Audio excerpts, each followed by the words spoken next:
After some home experimentation with color and color remover, this client gave up and sat down in my chair and said, I need to be blonde again. How do we get rid of this red? So if you want to see how I did that, stick around.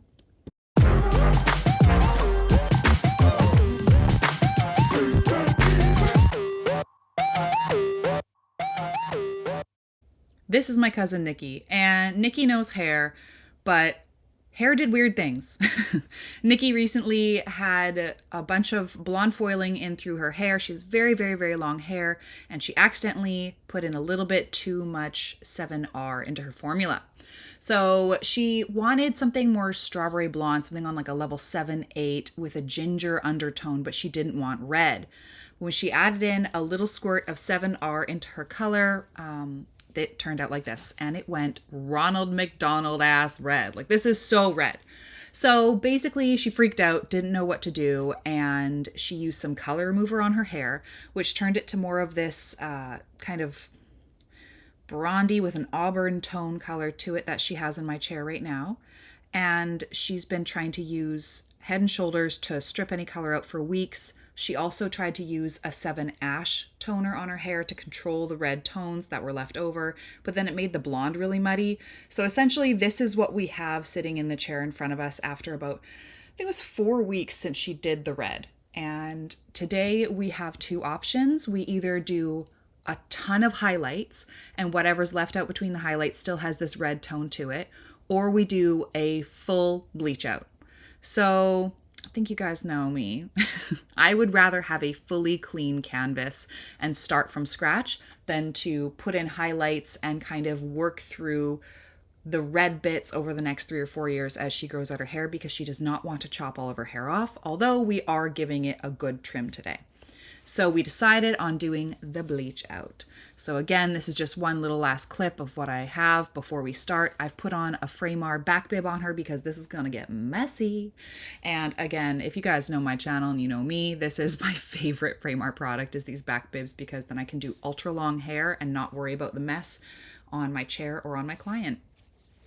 And I know some of you are going to be like so happy to see me wearing gloves for once, but that is because I am putting chemicals directly onto my hands, and it won't be one of those little moments where I need just like my hands bare and I just touch chemicals for a moment and then wipe my hands off. This is full saturation onto palms and fingers. So this is how I'm separating her hair. I am pulling her front and top away, and I'm kind of sectioning her into 4 sections and then subsectioning those into smaller pieces, because I don't want to get a whole bunch of tangles. You guys have seen how long this hair is, and because of the texture of her hair, it's very tangly naturally. So the more sectioning, the better, because then we don't have to pin up a whole bunch of big chunks that get knotted up.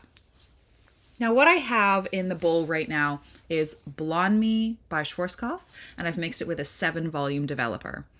I am applying this with my hands because I want to feel the saturation with every piece that I'm doing. I want to fully saturate from the top to the bottom, underneath, all over the place. And the way that I'm doing this as well is I'm coating all of the hair that has been virgin before she colored it red. So that's like a good 6+ inches underneath in the back, like 6 to 8 inches. And on the top, it's just a few inches because she's been doing some home foils on her own from time to time, just around the front and in the top. So this is where it gets a little bit difficult for me, to be honest, because there is one level of difference between her previous virgin that's only had color on it versus her previous highlights that has had color on it, and then color stripper and all of these things. So there's a lot to deal with here, and my personal preference is to go at this with a low volume developer and a lightener to pull everything out of there. And you might be wondering why I'm even putting bleach on previously highlighted foiled areas in the first place. And that's because they're kind of sitting at this weird muddy level 8 color, and I need to pull that toner out of them. So the thought process is, if I saturate fully the areas that were virgin and had never had bleach on them before, those areas will hopefully brighten up to a level 8, 8.5, maybe even a 9 if we're lucky. And then I'm kind of dry wiping down this product onto the previously bleached areas. I'm not fully saturating. I'm kind of letting those previously blonded ends get a little dry wiping of the product and leaving it more wet and moisturized up on the top. You guys know I hate the word moisturized, but I feel also wrong saying the word wet. So that's essentially what I'm doing here. And if I leave this product open to air, it will dry out and not process as fast. And if I cover it up or insulate it with any foil, it will process faster. So that's why I'm doing an open air technique. And I am also, probably for the first time some of you are seeing, I'm not putting this directly on the roots right away. The reason why I'm doing that is because my salon is freezing cold today. I have the heat turned up, but my salon is so cold. And a cold salon processes bleach way slower. And the heat of her head is going to catch everything up really fast. Also because she has 1/4 of an inch of her natural virgin color that has not been colored or bleached or anything that has grown out since her previous coloring at home. So I'm going to be applying her bleach roots on afterwards. So this is what it looks like as I am doing her color service. I'm doing this all over the head, but what I am keeping in mind is that in the front and in the top, I'm going to have less of that virgin root area and more previous highlights. So I have to be careful of that. Also, I'm trying my best to make sure that everything is detangled before I start applying bleach, because once you start applying bleach, it's very difficult to detangle the hair with bleach on it. And you can see that I'm keeping really consistent with my thickness of all of my sections because I want everything to lift up as evenly as possible, because right now we have a very uneven canvas, and the goal is to make her all solidly blonde by doing a bleach out, bleaching the roots, and then we will be dropping down a root color with her blonde color as well. And me and my client had talked in great length during consultation about our two options versus what we ended up doing. So the first option was, again, highlights and just leave whatever's left out as a low light, and it can be auburn toned. And she really couldn't make a decision here, so I made it for the two of us. And the second option was to do this. And I said, with a color correction, we take each step as it comes. And we sometimes have to reevaluate what we're doing and redirect our steps and figure out a new approach with each step. And sometimes it works out totally to plan. So we said, let's do the color correction, and whatever we get, we work with. So after I've done applying all of her color, I've left out the front bits and those ends that you can see there so that they dry out faster and the bleach stops working on those previously bleached ends faster, because those front bits were a little bit compromised. And you can see that the back is almost done processing while the front has just started. A few minutes later, I opened up the back of the bib and let the back area breathe and cool down while still maintaining the insulation and moisture in the front with the rest of the back bib, because I just folded it up on top of her head. Then we're going to be rinsing out the back because it is looking ready now. This is what the back looks like fully rinsed out. We are looking pretty golden, we are looking like we have a little bit of staining from that previous color in there, but it's really not looking too bad. Some of that bleach swelled up and went to the root. That's okay. We'll be dealing with that later. It's not a problem. I know how to work around it. And here's what it looks like after she has been fully rinsed out. So we are looking much more even. Her hair is feeling okay. We did get a little bit of breakage, but we did discuss that in the beginning and she was okay with it. This, honestly, in my opinion, that's not too bad. She had compromised hair to begin with. We knew we had to brighten all of it. And honestly, that's how the cookie crumbles. You don't make an omelet without breaking some eggs. So now we're applying onto her roots. And what I did in the sink too, to make sure that we protect her scalp as much as possible, was that I rinsed her out fully and then I applied a conditioner everywhere, including to her scalp area, to ensure that she has a little bit of a barrier on her scalp. She told me that when she applied her color remover at home, that it was really stingy on her scalp. So if anyone does tell you this, that they've done that at home, make sure that they've had at least a couple of weeks for their scalp to repair itself and for their scalp to get some oils and some moisture back on it before you do any chemical services on their scalp. I had to make sure whether I was like, when did you do that color remover? She said weeks ago, and her scalp was totally feeling great, totally feeling fine. And I kept checking in with her on how her scalp was doing with this product on it. This is still Blonde Me with 7 volume. I didn't up the volumes. I did nothing like that. And I just started applying to anywhere where I saw some virgin root left out and connected it to her previous bleaching that I did today.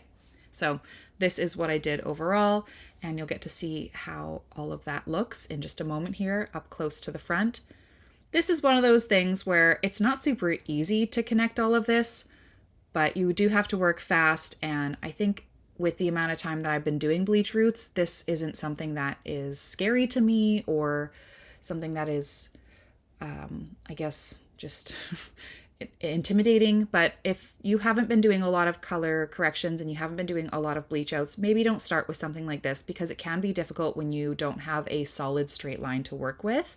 If you haven't been doing bleach outs before, your best client to start bleach outs with is someone who's naturally at a level 8 and they've let their roots grow for at least a month, and then you can start doing bleach outs from there. Rather than working with this jaggedy line and previous bleach and, little bits of breakage here and there in through her ends. She didn't get any breakage through the top because, again, this stuff has all only been bleached once with a 7 volume. Her hair is pretty resilient, but those ends, by the time they get down to, just above her bottom, they're like 6 years old and they've been through a lot of stuff. And Nicki will tell you, she'll be the first one to tell you, she does do at-home experimentation with her hair. She plays around with different highlights. She comes to me once every couple of years to get, kind of her whole head refreshed. And then she'll touch up her own highlights at home from time to time because, again, she is a hairdresser. She knows what she's doing. But when it came to this color line that she was using, she had never used the color line before. And she thought putting in just a couple drops of 7R was going to add this really pretty coppery tone to it. But it actually turned her hair kind of pinkish red. And this is the kind of time where a client really needs to have a lot of trust in you, because this is when the hair looks really scary, right? You see like really, really orange and yellow hair, and then your black choppy roots. Well, they're not black, but they look black in comparison because the hair is so bright. You see the dark choppy roots and patches all over through the rooted area. And this is when you just have to sit there and trust your hairdresser to do the right thing. We also did a K18 treatment in her hair because I wanted to ensure that we have the most protection possible in it, but I didn't apply the mist beforehand, which I totally should have. However, there's been some stuff going on in my personal life that's just led me to be a little bit distracted lately. So I should have put in K18 in her hair beforehand, and that would have reduced some of the breakage, guaranteed. But things happen, mistakes happen. We all have busy lives, and that's my wish for today. I do wish that I applied the K18 mist in her hair beforehand. But I did apply the mask throughout, and her hair actually felt really good and looked really shiny at the end after we gave her a little trim. And so once this part is done, you're going to see what her hair looks like after I've rinsed it and applied a K18 mask, and then we're going to get right into the toning. This also didn't need to be on for long because, again, the warmth of her scalp and how light she naturally is. She's like a level 7, 7.5, and we only wanted her to get to like an 8.5, 9. So this only sat on for like 20 minutes, and then we rinsed her out because we didn't want her roots to be crazily lighter than everything else. So this is what she looks like in the sink. Isn't that insane looking? This looks so crazy. And again, it's a big trust the process moment, but this is before the rinse. This is after the rinse. We're looking all like pretty even overall. I'm very happy with this result. Her hair is feeling all right. Again, we did a treatment, and this is what her hair looks like back into the chair. Cause again, the lighting in the sink versus in the chair, totally different lightings. And overall, when we saw this next to her face, we were immediately like, so much better. She's like, I need to be a blonde. I need to have lightness around my face. Going into a level 7 is just too dark for her and it washes her out. So she was already feeling so much happier with the color. Even though it was this shining yellow gold color, she was like, this is already way better than what I had. So now what we're doing is we're doing a shadow root. I don't typically do these a lot, but the reason why I did this with her is because she wants to grow her hair for honestly 6 months before we even bother doing any highlights to connect her new grown roots in. So this formula is equal parts 8-0 and 8-46 with just a few grams of 8-11. These are all in Igora Vibrance Schwarzkopf Vibrance. And this is with a 6-volume lotion developer. So I'm applying it in a teardrop application shape. And the teardrop will be, the skinny part of the teardrop is up near the top of her head where the front is at her forehead, and the roundness bottom of it is at the back of her head. So what it's doing is it's giving this natural softness to the back of her head where the apex is. And when her hair parts open, we're not going to get this really strong line. We're going to get a really soft, rooted shadow look. And I'm toning her at a level 8 because her natural level is like a level 7.5. So I want to be a little bit lighter than her natural level, but I still don't want to give her like that solid bleach out look because that's not the look we're going for in the first place. She wants to be blonde, but she wants to be a softer, low maintenance blonde. She wants to come in once a year for her highlights and just get baby lights to blend in any grays. So she's going to have super blonde hair, but this toner is going to be a good softener for in between the time when she's here now and when she comes in next. And it's going to gradually fade over time and soften up over time. So you don't want to go too dark with your toners and your shadow roots when you have something like this in your chair. See, like, look at her skin already next to this brightness. Even though it's a crazy color, the brightness makes her look healthier. Under her eyes looks brighter. Like, this is just so much better on her already.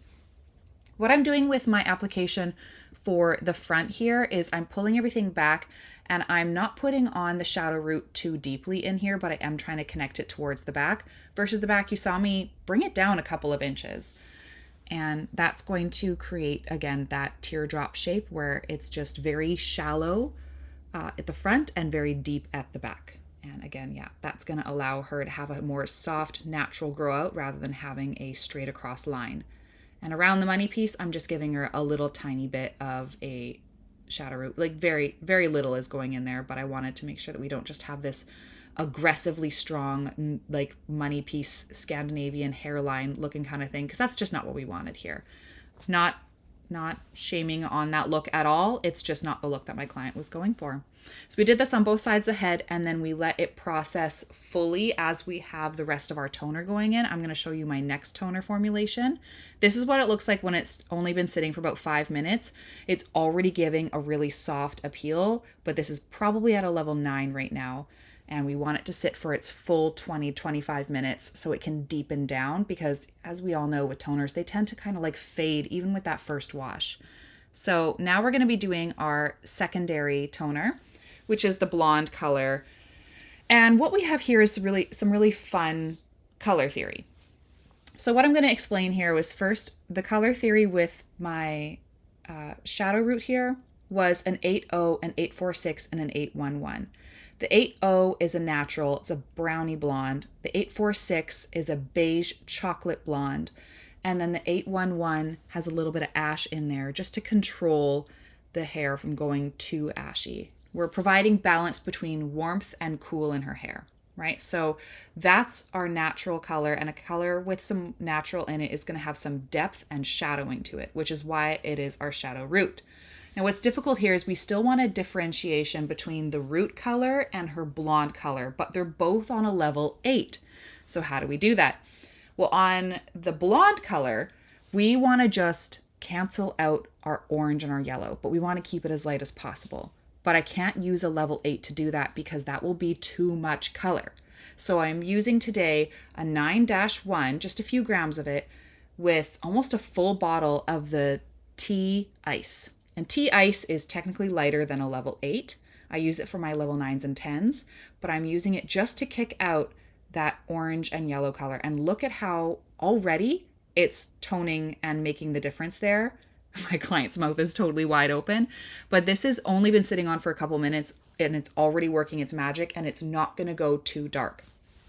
So if you have something with a level 8 and you still want it to have that sunny, warm tone, like what my client wants, she says, I don't want ashy looking hair. That washes me out. I want warm tones. And I said, absolutely. We're going to stick with these honeys, these wheat tones, these blonde tones that look very natural on you. We want golden tones, but we do need to cut out this orange and yellow.